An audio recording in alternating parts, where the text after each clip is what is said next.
Hey there, ladies and gentlemen, and welcome back. I'm your host, Patsun, and today we're gonna be taking a look at r/nuclear revenge, where OP and his friends absolutely ruined the life of a cheating wife because she took everything from their friend. Let's begin. Am I the asshole for insisting on a paternity test before accepting my ex-wife's son as my own? Posted by Reddit user Monitor True. I was married to my ex-wife, Jane, for 5 years. Our marriage ended after I discovered she had been cheating on me for about a year with multiple men. She got pregnant and confessed that she doesn't know if the baby was mine or her affair partner's. A couple of months after the divorce, I tried to reach out to her to see if the baby was mine but couldn't, and I learned through a friend she and her new partner had left the country. That was 2 years ago, and I thought that was that. Recently, Jane reached out to my mother claiming that her kid is mine and in need of financial help. Jane told my mother that her partner left her when he found out the kid was not his. Now for context, my mother has been desperate for grandkids, especially since my older brother is gay and child-free, and I've been single since the divorce. She's been relentless in pressuring me to help out Jane. However, I have my doubts given her infidelity. I find it hard to trust her claims without concrete evidence. So I've insisted on a paternity test before committing to any financial or emotional support. If the child is indeed mine, I'll gladly step up and fulfill my responsibilities as a father. But I refuse to do so without proper legal documentation. My mother and Jane are both vehemently against the idea of involving lawyers or going through the legal process. They insist that the child is mine based on similar resemblances, like having blue eyes, which I have, but Jane has blue eyes as well. This issue came to a head when my mother posted a picture on Facebook of her and the kid titled, "My Grandson." Now family members and some friends know about this issue and are contacting me. When I tell them I don't know if the kid is mine and want to do a paternity test, they are calling me selfish and irresponsible.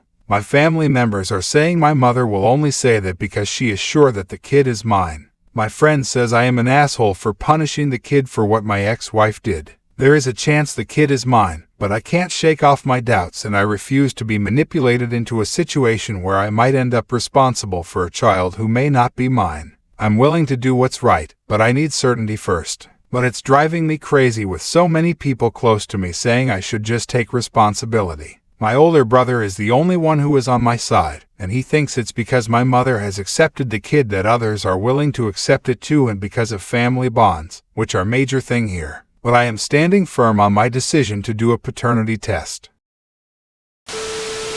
Good on you, OP. DNA test or nothing. It's crazy to think that you just step in and take over a parental role based on your whore of an ex's claim. Especially the fact that your ex-wife is only reaching out because she needs financial support since her other meal ticket bailed out. Continue to stand firm with your decision, OP. Don't be played for a fool. And now for today's second story. My wife left me for a woman. Posted by Reddit user AKJag2.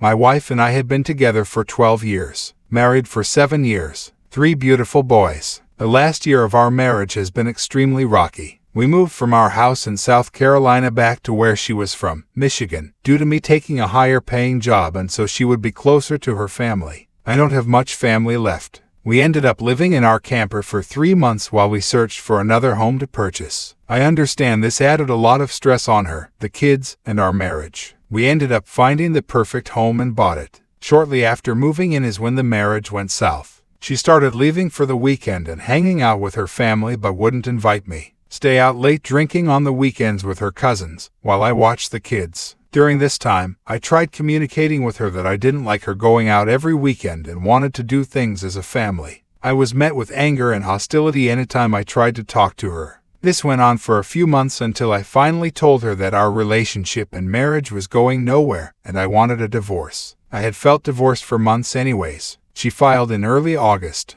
We quickly just stopped talking to each other unless it had to do with the kids and alternated weekends watching them. I moved into our extra bedroom in the house. We essentially became roommates. In November, we both decided together to try and rekindle and work on our marriage. Things started to get better. We were communicating effectively about issues. We're starting to do things together again. In December, we traveled out of state for vacation, and after Christmas, we decided that she would drop the divorce and we would continue to work on our relationship. Fast forward to the middle of January. I noticed her communication decreased significantly whether in person or over text. She didn't want to go anywhere with me and started to get very protective of her phone, face down, ringer off, etc. I didn't think anything of it and just kept working on being the best husband I could be to her. At the end of January, she underwent gastric bypass surgery to lose weight. I was all for it as she struggled to lose weight after 3 kids. I loved her either way and actually preferred her the size she was. After the surgery, she was very emotional, and when I asked, she compared it to after childbirth. I stood by her side for the next week or so as the emotional roller coaster happened. Last weekend, she said she made a new friend off Call of Duty. She is an avid Call of Duty mobile gamer, and it was a girl who lived in another state but was going to be in a town by us for the weekend, and asked if she could go hang with her for the weekend.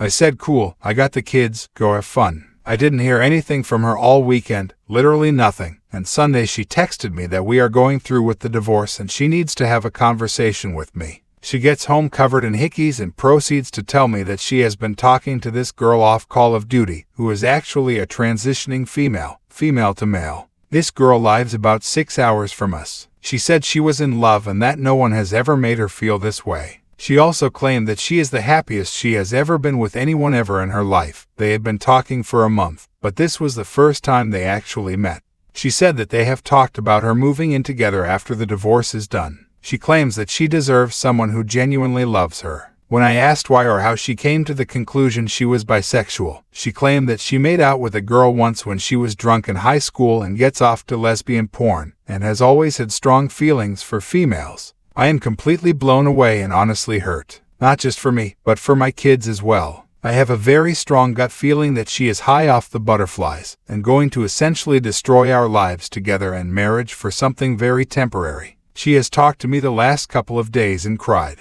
She claims she will always love me, but I need to support her no matter what. She said we can be friends and focus on that and co-parenting. I am unsure how in a month we went from about to continue our lives together as a couple to now she's in a relationship with a woman. I made a vow 7 years ago to love her and stay by her side, but I'm at an absolute loss on what to do. OP, she has abandoned and destroyed her family. She lost all rights for support when she went and cheated. Friendship is a fucking pipe dream. It doesn't exist between exes. She had an emotional affair that turned physical, that's the bottom line. Pull the plug on her immediately. She is in the affair fog, my dude. This is the perfect time to divorce, since she'll be more willing to give you a better deal. Take this opportunity and run with it. And now for today's final story. Have an affair on my friend? Nope. Posted by Reddit user Jeep Hammer.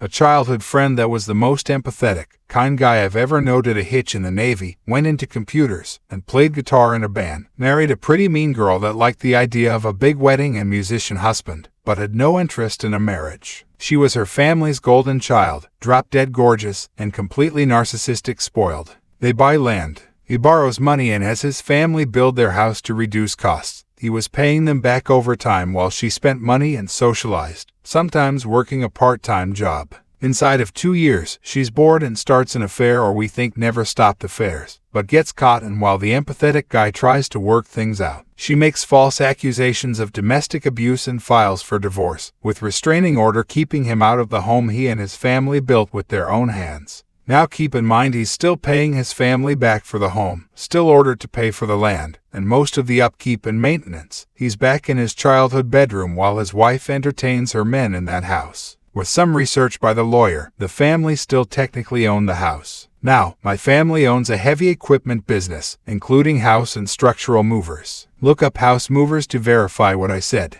When she went on vacation with her family and new boyfriend, we went in, jacked up the house and drove off with it, repossessed. The structure wasn't covered by the court order, just the mortgaged land. She had legal claim to the land, her name was on the mortgage, but the structure appeared nowhere on the deed, and there was still money owed on most of the materials and labor, so it was simply repossessed. Now the judge wasn't happy at all, but it wasn't illegal to repossess since the land mortgage was the only thing he was court ordered to pay. She came home to foundation, pipes, and wires sticking out of the ground, and a crappy used yard barn with her personal possessions in it. Now it wouldn't be nuclear if it stopped there. Since the main character has recently passed away, I can tell more. We had a guy we called Big Bob, and the name fits. Everyone probably knows someone that defies jail. Death is a walking demolition crew, and in fact we called him Demolition Man for a while after the movie. Apparently, someone put huge dildos smeared with dried whipped cream crust in her possessions found when her dad and friends came to get the rest of her possessions out of the yard barn. There were also extreme insertion porn and bestiality porn magazines, bongs shaped like cocks, etc. Someone used her pictures in the dating magazines, pre-internet, for a paid escort with her phone number. Her parents even had to change their phone numbers a few times. Someone got those change of address cards from the post office and sent her mail around the country. Someone knew exactly when the legal separation happened, and she was supposed to get her own car insurance, but she didn't get that letter. Her car burned down in her workplace parking lot a few days after the legal separation happened, and of course, she didn't get the insurance company notification in the mail, so no insurance. Someone had intimate pictures printed, man's face blacked out on flyers. The printing pointed out that wasn't her husband at the time, and stuck them under windshield wipers at her family's church, every place she worked, all around her neighborhood. Cops got involved in that, but they couldn't find where the flyers were printed. Big Bob was an over-the-road truck driver. Everything died down when she finally agreed to let our friend buy her out on the land for a reasonable sum, paying for it twice, and dropped the restraining order. Less than a week after he had a clear title, the house showed back up right where it was before. Since it was still on the steel used to move it, all we had to do was stick a truck back under it and take it back, hook it up. This was until she decided to marry a guy from a hard-working family that were doing well. She love-bombed the poor, hard-working sap. He never knew what hit him. She had a bachelorette party with her pretty mean girlfriends at a local recreation lake and rubbed it in her bachelorette party was going to cost more, be better than her wedding to my friend. I think that's what cued the nuclear revenge. The flyers showed up all over at his bachelor party, at his parents' house with his family, and her bachelorette party got busted for drugs where they found several people in various stages of undress, including the bride-to-be in quite a bit of drugs, bunches of alcohol, etc. When that wedding blew up, the wedding dress from the first marriage to our friend showed up on a scarecrow with a pentagram on the front, what looked like blood or paint on it in her front yard. No one even missed the wedding dress from the first wedding until then. Every workplace, every time she dated someone seriously, the flyers showed back up. She finally gained about 50 to 70 pounds and quit trying to date seriously. She looked like her 70-pound overweight mother, but 30 years earlier. She married a fat truck driver eventually. R.I.P. Big Bob, you were one hell of a friend and we are all going to miss you. We will sing the song of your people and raise a glass to you every time we meet. You see, it's stories like these that make all the simp stories worth it. To find out that there are still men out there with a spine and a solid group of brothers that will help him through thick and thin. Truly a story worthy of nuclear revenge. Viewer support is the best way for me to remain independent and continue bringing you these daily videos, which will always be here on my channels for you to watch absolutely free. So please consider subscribing to me on Rumble and on YouTube. Both will be linked in the description box down below. Thanks for listening, everyone. If you even somewhat enjoyed today's story, make sure to give this video a thumbs up, and if you really like it, consider subscribing to PattSun to never miss a future upload. Stay strong.